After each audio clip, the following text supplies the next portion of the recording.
I paint here in the studio, very rarely outside in situ because of the nature of the work. It's very photographic, so I take lots of reference shots, sketches, colour notes, and then I paint in the studio.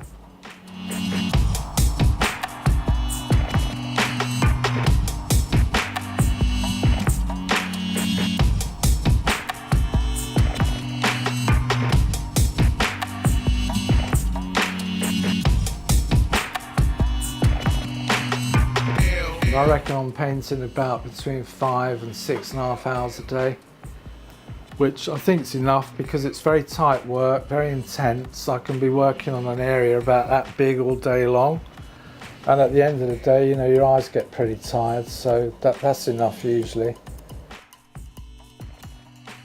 My style of painting is described as photorealism.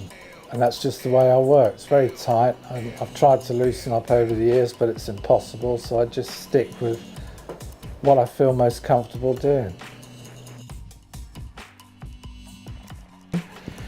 So wherever I am abroad on holidays or business or whatever, I've always got my camera with me, so I'm taking pictures constantly of interesting signs that appeal to me. A certain type of neon, usually quite old, can be broken.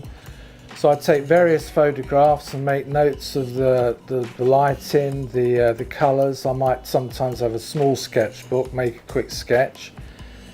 I then work from photographs which I blow up on the computer, and I'll adjust those photographs to suit the image I want to paint. So it's not necessarily a straightforward representation of the photograph. I can take things out, put things in, stretch things, or bring things in closer.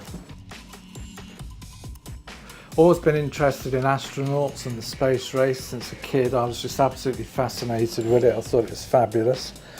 And I used to collect photographs as a kid and put them into scrapbooks of astronauts and space travel.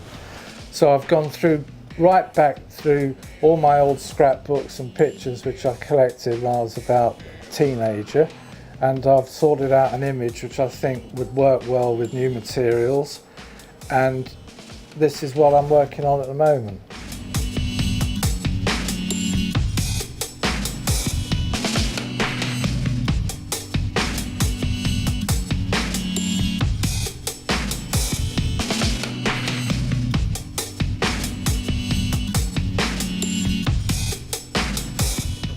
There are various colours I feel I couldn't do a painting without. Neutral tint, either acrylic or watercolour, fabulous colour.